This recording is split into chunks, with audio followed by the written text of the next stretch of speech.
Welcome welcome welcome, स्वागत है आपका एक और नई वीडियो में। यूट्यूब के कमेंट्स पढ़ना शुरू कर रहा हूँ। आप मुझे कॉल भी कर सकते हो, डिस्क्रिप्शन में ईमेल और इंस्टाग्राम है और यूपीआई की आईडी भी, अगर आप मुझे सपोर्ट करना चाहते हो तो। देसी पुत्र 89 बोल रहे हैं, where are you staying and in what conditions, रह कैसे रहे हो बिना घर के। बिना घर के रहना बहुत आसान है, आप भी रह सकते हो, कोई बड़ी बात नहीं है। बस कंडीशनिंग की बात है। आप लोगों की कंडीशनिंग इतनी हार्ड हो चुकी है कि अब आपको बहुत कठिन लगता है नए विचार आना या बिना घर के रहना। जबकि अब वर्ल्ड चेंज हो चुका है, इंडिया चेंज हो चुका है काफ़ी हद तक। तुम्हारे पास अब बहुत सारे ऑप्शन है किराए पे रहने के लिए, हॉस्टल होटल में रहने के लिए, ट्रैवल करने के लिए। और एक जगह में रहने को मैं बहुत गलत मानता हूँ, चाहे तुम्हारा वो अपना घर हो, चाहे तुम्हारे को फ्री में संपत्ति मिल गई हो अपने परिवार से, तो भी तुमको एक जगह पे नहीं रहना चाहिए, ऐसा मेरा मानना है।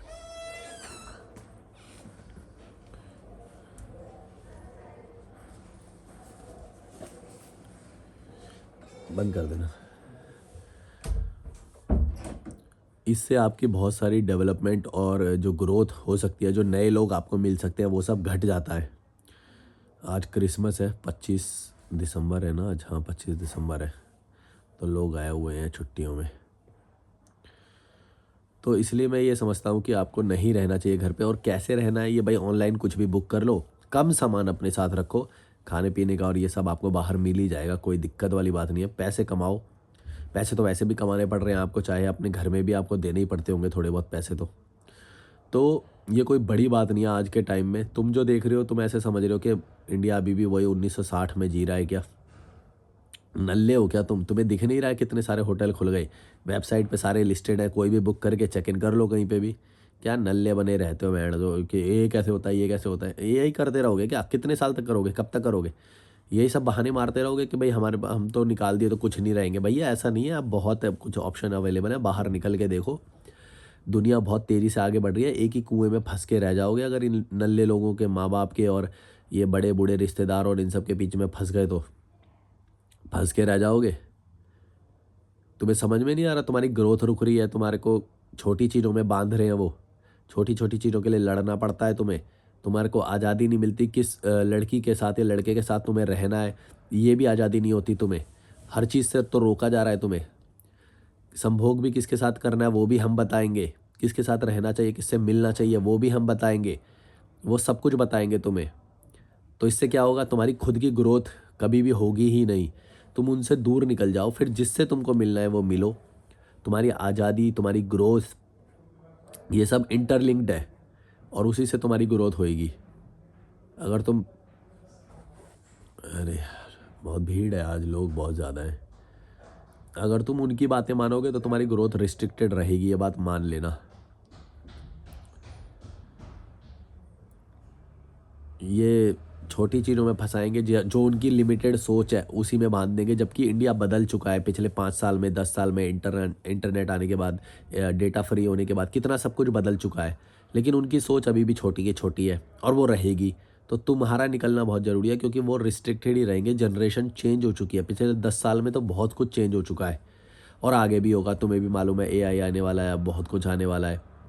और दुनिया कितनी एक छोटा गांव बन चुकी है। आप यहाँ पे बैठे बैठे अभी फ्रांस का होटल बुक कर सकते हो, तो तुम्हें इंडिया में बुक करने में फट रही है तुम्हारी? यहाँ पे बैठे बैठे मैं 4 क्लिक दबाऊंगा ना, फ्रांस का कोई भी होटल बुक कर सकता हूँ अभी के अभी पेमेंट करके। और पूरी दुनिया में कोई भी, समझ लो, पूरी दुनिया का कोई भी होटल मैं बुक कर सकता हूँ जो भी लिस्टेड है ऑनलाइन पे। और तुम्हारी फट रही है, कैसे हो तो कैसे रहते हो, क्या क्या क्या है? या तो ये बोल दो सीधे कि नल्ले हैं, हमें हमें तो कुछ पता ही नहीं है कि सब कुछ ऑनलाइन हो चुका है, सब कुछ रह सकते हैं। तुम्हें पता नहीं है क्या कुछ भी? क्या चाहिए तुम्हें? क्या चाहिए इस हॉस्टल में रहने के लिए? क्या चाहिए? बुकिंग ही तो करनी है, कर दो ऑनलाइन। चले जाओ कहीं भी, गूगल मैप पे सारा वो डायरेक्शन दिखा देता है। फट्टू फट्टू तो तुम खुद बने हुए हो। बात करे बहन, हर चीज़ में ये कैसे होता है, ये कैसे होता है, ऐसे ही रहोगे तो क्या करोगे?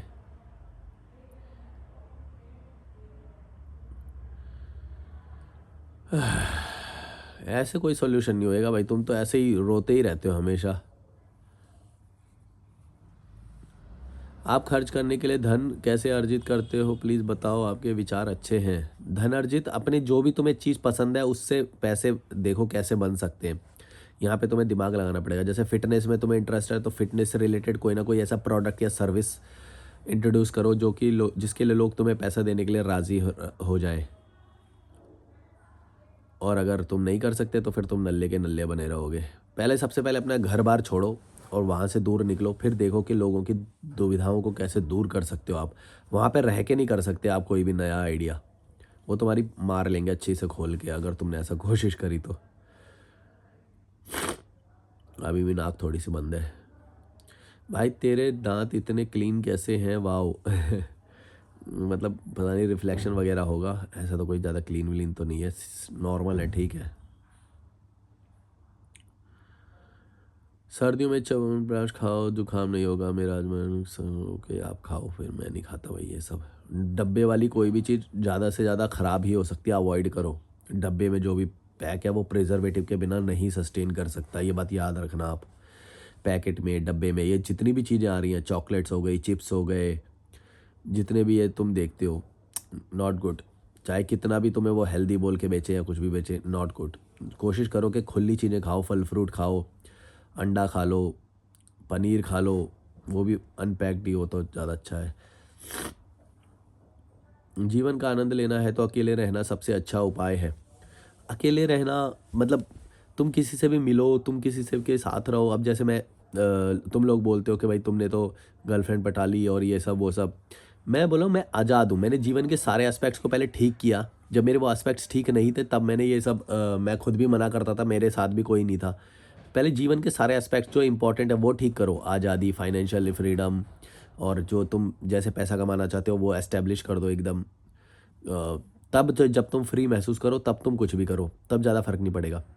लेकिन मैंने क्या किया, तुमने तो मेरी पूरी जर्नी देखी है ना। मैंने पूरा अपना चैनल पहले खड़ा किया, सर्विसेज इंट्रोड्यूस करी अपनी, पैसे जमा करे, ट्रैवल किया, अपनी क्यूरोसिटी को, हंगर को शांत किया, पूरा भारत घूमा, 6 देश भी घूमे। ये सब करने के बाद अब मैं जब सेटल फील कर रहा हूँ तो मैं देखो काफ़ी टाइम से एक ही जगह पे रहता हूँ और जो मन करता है वो करता हूँ। तो लेकिन ये आज़ादी तुम्हारा समाज तुम्हें नहीं देता है, तुम्हें नहीं करने देगा वो। तुम जाके देख लो एक बार इंटरनेशनल ट्रैवल, तुम्हारी में घुस जाएंगे सब लोग। देख लो एक बार करके, इंटरनेशनल ट्रैवल करने ही नहीं देंगे पहली बात तो। अगर तुमने कर दिया भाई तुम्हारा सर खा जाएंगे वो बाद में तक कि भाई घर में पैसे की ज़रूरत है, तू यहाँ यहाँ घूम रहा है, ये वो। तुम्हें पता है ना मिडिल क्लास कैसा होता है। तुम करके देख लो, वो नहीं करने देंगे तुम्हें, कुछ भी अच्छा नहीं करने देंगे। जिम ज्वाइन नहीं करने देंगे, स्पोर्ट्स खेल के देख लो, वो उसमें कमियां निकाल देंगे कि पैसे कमाना ये क्या खेल कूद, अभी भी तेरे बच्चे की उम्र है क्या, शादी की उम्र हो गई है या शादी हो गई है तेरी, अब बच्चे हैं, अभी ये क्या कर रहा है तू, ऐसे ऐसे बोलेंगे तुम्हें। मतलब किसी भी फेज़ में तुम्हें नहीं करने देंगे। देखो शादी नहीं हुई तो बोलेंगे शादी होने वाली है, शादी का उम्र हो गया। अगर शादी हो गई होगी तो बोलेंगे अरे तेरे तो शादी हो गई, क्या घूमने जा रहा है, खेलने जा रहा है। लेकिन शादी हो गई, बच्चे नहीं हुए तो बोलेंगे कि बच्चा बच्चा कर, अभी शादी हो गई है। और अगर बच्चे हो गए होंगे तो बोलेंगे अब बच्चे हो गए तो भी खेल कूद कर रहा है, ये कोई उम्र है तेरी। मतलब हर फेज़ में वो तुम्हारा वो सब काट देंगे, जो ग्रोथ है, जो खेल कूद है, जो तुम्हारा, तुम माउंट एवरेस्ट पे चढ़ना चाहते होगे शायद, ट्रैकिंग करना चाहते होगे तुम शायद, स्विमिंग करना चाहते होगे तुम शायद, स्काई डाइविंग, पैराग्लाइडिंग करना चाहते होगे तुम शायद, कुछ तो करना चाहते होगे। देख जब रील पे आएगा वो सब तो तुम्हारी फटेगी कि भाई वो दुनिया तो इस लेवल पे एंजॉय कर रही है और मैं तो यहाँ पे नल्ला बना बैठा हूँ। किसके कारण? ओ मेरे माँ बाप के कारण। यही होगा बार बार, क्योंकि इंटरनेट पे सब कुछ तुम्हारे सामने आएगा। कब तक झूठ बोलोगे तुम कितना भी झूठ बोलो, इंटरनेट तुम्हारी नल्ले पने को तुम्हारे सामने लाएगा बार बार कि तुमने अपने मम्मी पापा से क्यों लड़ाई नहीं करी। अगर तुम्हें पता थी ये बात तो तुमने क्यों नहीं लड़ाई करी अपने मम्मी पापा से? करो, वो तो नल्ले हैं ना, तुम उनकी बात क्यों मान रहे हो? सारा दोष उनका नहीं दे सकते तुम, अब बार बार नहीं दे सकते। जो पहले की जनरेशन ने दिया वो 3-4 साल पहले तक उनके लिए ठीक है। अब कोई ये बात आके बोले नहीं नहीं नहीं, हमारे तो माँ बाप ने हमें फंसा दिया, हमें तो माँ बाप ने बोला था बच्चे कर लो और हम तो उनकी वजह से फंस गए, ऐसा तुम बार बार नहीं बोल सकते भाई। अब 2026 आने वाला है, 2026 आ रहा है, अब तुम बार बार यही बात बोलते रहोगे? नहीं भाई, ये नहीं चलेगा। अब भाई अब तुम रिस्पॉन्सिबल हो, अगर तुम अपने माँ बाप की बात मान रहे हो तो तुम नल्ले माँ बाप की बात कैसे मान सकते हो? 2 थप्पड़ मारो उनके, गुद्दी पकड़ो उनकी, बोलो कि भाई ये हमारी लाइफ है, हमारी मर्जी, हम जैसे मर्जी जीना चाहें। वो तुम होते कौन हो हमारे ज़िंदगी में दखलंदाजी करने वाले, ये बताने वाले कि भाई हमें किससे शादी करनी चाहिए, किससे शादी नहीं करनी चाहिए, अपने धर्म में करनी चाहिए, अपनी बिरादरी में शादी करनी चाहिए। ये सब तुम कौन होते हो हमें बताने वाली? तो हमारी मर्जी है कि हम किससे मिलना चाहे, किससे शादी करना चाहे, किसके साथ लिव इन में रहना चाहे या ना रहना चाहे, कब किससे रिश्ता तोड़ें, कब किससे डिवोर्स लें या फिर ब्रेकअप, पैचअप, जो भी करना है हमारा, सारा डिसीजन हमारी लाइफ का हमारा होगा। तुम हो कौन? नल्ले हो तुम। लाइफ भी तुम्हारी 10-15 साल की बची है, जाओ आराम से जियो ना, घूमो फिरो, पर तुम वो भी नहीं कर पाओगे, तुम्हें तो टिकट बुक करनी नहीं आती, तुम तो हो ही नल्ले। ऐसे बोल दो अपने माँ बाप को। वो सच में है नल्ले। वो अभी भी समझते हैं कि कोई बच्चे को, सारे बच्चों को ना श्रवण कुमार होना चाहिए और उनको कंधे पे टोकरी पे बिठा के उनको तीर्थ के वो करानी चाहिए, ऐसे यूं करके बैठ दो। खुद को सीखा नहीं कुछ भी। खुद नल्ले रह गए, बच्चों के ऊपर बोझ बन जाएंगे और श्रवण कुमार, बागवान, ऐसी ऐसी पिक्चरें वो सुना सुना के, दिखा दिखा के तुम्हें नल्ला बना देंगे। तुम्हारी खुद की लाइफ कुछ कुछ नहीं रह जाएगी, बस इनकी सेवा करते रहो, इनकी सेवा करते रहो। और ये बोलेंगे, ये खुद बोलते हैं, भाई हम तो नल्ले हैं, हमने तो तुम्हें पढ़ाया लिखाया इसलिए कि ताकि तुम हमारी बुढ़ापे में सहायता कर सको, हमारी हेल्प कर सको। और इस चीज़ को बहुत अच्छा मानते हैं। पता नहीं तुमने बहुत बार बार ये सुना होगा कि वो माता पिता की जो सेवा करते हैं वो तो बहुत अच्छे लोग होते हैं। भाई अच्छे कैसे हैं? अच्छे कैसे हैं भाई? उस माँ बाप की जिम्मेदारी कौन ठहराएगा जिसकी खुद की जिम्मेदारी थी अपनी शरीर की रक्षा करना, कि उसको बीपी ना हो जाए, उसके शरीर को शुगर ना हो जाए। इसके लिए उसने क्या काम किया? कुछ नहीं किया। सब बीपी शुगर लेके बैठे रहेंगे 50 की साल की उम्र में, 40 साल की उम्र में। विदेशी लोगों को देखते हो तुम, भाई 70 साल की उम्र में भाग रहे होते हैं। यहाँ पर रनिंग करता है एक बंदा रोज़, 76 का है वो, रनिंग करता है वो। उसको देख के मैं इंस्पायर होता हूँ। नल्लो, माउंट एवरेस्ट पे जाओ, एबीसी ट्रैक है, ईबीसी ट्रैक है, वहाँ पे देखना कितने यूरोपियंस लोग 70 साल की उम्र के, 80 साल की उम्र के होते हैं। हमारे यहाँ के देख लो नल्ले लोग, चाय ला दे बेटे, चाय ला दे, बैठ जो चाय चाय। इनके उठने की बस की नहीं, एक टिकट बुक करनी नहीं आती इन्हें, एकदम नल्ले बने बैठे हैं। इसको तुम एज का बोल दोगे कि उनको जैसा सिखाया गया, उनको जैसा अरे भैया, सीखने की जिम्मेदारी भी तो उसी व्यक्ति की है ना। अब इंटरनेट है, अभी कोई ये बात बोल दे कि भाई हमें तो सिखाया नहीं गया, अरे भैया तेरी खुद की जिम्मेदारी है। अब इंटरनेट आ गया तो खुद सीख। अब हिंदी सीखनी है, इंग्लिश सीखनी है, टेक्नोलॉजी सीखनी है, टिकट बुक करना सीखना है, यूपीआई सीखना है, प्लेन की बुक टिकट करनी सीखनी है, माउंट एवरेस्ट के बारे में जानना है तो खुद जान। सृष्टि ने कोई ठेका ले रखा है क्या तुम्हारा कि है? नल्ले नल्ले हैं यहाँ के लोग। दया मत करना और इनको जस्टिफाई कभी भी मत करना। जस्टिफाई करोगे तो तुम खुद फंस जाओगे। मैं क्यों जस्टिफाई करने को मना करता हूँ? क्योंकि जस्टिफाई करने वाला बंदा खुद ट्रैप हो जाता है उस चीज़ में। जो जस्टिफाई नहीं करेंगे ना, जो बिल्कुल गुद्दी पकड़ेगा हर इंसान की, वो कभी भी फंसेगा नहीं उसमें, क्योंकि उसको पता है कि भैया रिस्पॉन्सिबिलिटी हर इंसान की है, अपनी अपनी तो खुद की है। तुम ये नहीं बोल सकते कि भाई हमें ये परवरिश मिली तो अब तुम हमें पालो, हम तो तुम्हारे ऊपर बोझ बन के रहेंगे। नहीं भाई, तू अपने लिए पैसे कमा दिए, तेरी जिम्मेदारी है, तू कमा ना अपने लिए पैसे, बचा अपने लिए पैसे। तेरे को किसने बोला कि 3 बच्चों की शादी करके तो सारे पैसे उड़ा दे उसके अंदर और फिर उन्हीं के ऊपर बोझ बन जा? फिर यही बच्चे इनको लात मार के भगाते हैं बाहर तो ये रोते फिरते हैं सड़कों पे, वृद्धाश्रम वृद्धाश्रम, मेरे को एडमिशन हमारे बच्चों ने हमें निकाल दिया।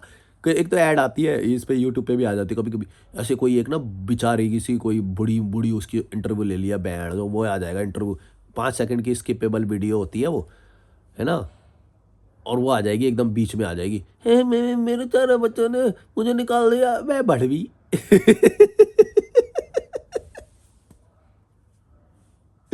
तू बढ़वी, तेरा कैमरामैन बढ़वा जिसने ये वीडियो रिकॉर्ड करी है, अपना पैसा कमाने के लिए, अपना वृद्धाश्रम के नाम पे पैसा कमाने के लिए ये सब कर रहे हो। तुम्हें किसने बोला वृद्धाश्रम? अरे भैया, सड़कों पे मरने दो इन ऐसे लोगों को जो खुद की केयर नहीं करी, जिसने काप्स वाला खाना खा के मजे, पूड़ी हलवा खा के जो जिन्होंने ज़िंदगी गुजारी है, मरने दो ऐसे लोगों को। बड़ा मजे से खा रहे थे ना देसी घी का हलवा, खा बैठ जाओ अब सड़कों पे धक्के। मरने दो ऐसे लोगों को, इनके प्रति दया ये सब नहीं होना चाहिए। पैशन, कंपैशन, एम्पैथी, ये सब इनके प्रति नहीं होनी चाहिए, क्योंकि ये बाय चॉइस ऐसे वो बने हैं। ये इनके पास ऑप्शन था अच्छा खाना खाने का और अपने आप को हेल्दी बनाने का। ऐसा कुछ नहीं है कि इनको पूड़ी जो इनके मुंह में ठूसी गई थी, पूड़ी खा ले, पुए खा ले वो देसी घी का हलवा खा ले, वहाँ पे फ्री में मिल रहा है, आजा लाइन में लग जा। ये नल्ले खुद लगते हैं लाइन में, अभी भी देख लो, आज भी लगते हैं। आज भी कई जगह पे कितने नाम पे भंडारा और ये फ्री का खाना चलाया जाता है, चले जाते हैं ग्लूटेन वाला खाना खाने, कार्ब्स, तेल मसाला फ्राई, मैदा, बड़े मज़े से खाते हैं। फ्री का मिल रहा है, बस फ्री में कचरा भी दे दो तो खा लेंगे ये। और बाद में बुढ़ापे में इनके ना शोल्डर होते, ना हड्डी मजबूत होती, बोन स्ट्रक्चर एकदम लुल, ना रक्त में कुछ वो होती है, एकदम खून इनका एकदम सूखा हुआ, क्या होएगा? फैट भरा हुआ है एकदम बॉडी में, स्किनी फैट, कमज़ोर। 1 किलोमीटर भागने को बोल दो तो फट के हाथ में आ जाती है इनकी। क्या होएगा बताओ? इनके ऊपर दया करनी चाहिए? नहीं भाई, मेरे को नहीं लगता इन सृष्टि में किसी के भी ऊपर भी दया करनी चाहिए। चाहे वो नेचर ने उसको बनाया हो, चाहे कैसे। मैं तो बोलता हूँ नहीं, अब किसी के ऊपर दया नहीं करनी भाई तुम्हें। अपने ऊपर दया करो पहले, अपना जीना सीखो। पहली बात तो उन्होंने तुमको लाया भी है इस धरती पे तो तुम्हारी मर्ज़ी के बिना लाया है। तुम्हारी कोई ज़िम्मेदारी नहीं है कि तुम उनके लिए जियो या उनके लिए उन्होंने वो उनकी ज़िम्मेदारी थी कि अगर उन्होंने किसी को पैदा किया है तो उनकी सिक्योरिटी की, एजुकेशन की, उसको अच्छा परवरिश देने की ज़िम्मेदारी माता-पिता की है। लेकिन बच्चे की ये ज़िम्मेदारी नहीं है कि वो ब उनकी भी वो करे। तुम समझ गए? ये बच्चे की ज़िम्मेदारी नहीं हो सकती क्योंकि बच्चे को तो तुमने लाया है ना भाई। बच्चे ने थोड़ी बोला कि मुझे लेके आओ उस पे। और तुम्हें ये बात पहले से पता भी थी कि भाई बच्चा आएगा तो बच्चे का ये खर्चा होएगा, बच्चे को तुम्हें पढ़ाना भी पड़ेगा, कंपल्सरी है, चॉइस नहीं है, कंपल्सरी है ये। लीगल सिस्टम ने कंपल्सरी कर रखा है, बच्चे को इतने साल तक पढ़ाने की जिम्मेदारी तुम्हारी है। और गवर्नमेंट ने भी फ्री कर रखा है वैसे, पर तुम्हारी ये जिम्मेदारी कि तुम अच्छा स्कूल में पढ़ाओ उसे, गवर्नमेंट वाला नहीं। ये मैं वैसे बोल रहा हूँ क्योंकि अगर तुमने गवर्नमेंट स्कूल में पढ़ाया और उसकी चेतना अगर जागृत हुई तो बाद में वो तुम्हारी फाड़ देगा फिर कि भैया तुम जब अफोर्ड ही नहीं कर सकते थे एक अच्छा स्कूल तो तुमने घटिया, तुमने पैदा ही क्यों किया? तुम्हारी फाड़ देगा वो अगर लॉजिकल मलिक चैनल उसके सामने आ गया तो। याद रखना, जो भी तुम बच्चे करने की सोच रहे हो ना भाई, अच्छी परवरिश नहीं दे सकते तो बच के रहना, या फिर दुआ करना कि लॉजिकल मलिक चैनल उसके सामने ना आ जाए। तुम्हारी फाड़ देगा वो, या फाड़ देगी, जो भी होगी, समझ लेना। और मैं नहीं, क्या मेरा क्या, मैं बहुत सारे चैनल आएंगे अब तो, देख लेना तुम। बाढ़ आ गई है ऐसे चैनल की जो आप टैबू टॉपिक्स को खुल के बोलते हैं। कब तक बचोगे? कब तक झूठ बोलोगे? कंबल के अंदर छुपोगे? भाई, चलो like share subscribe, bye bye.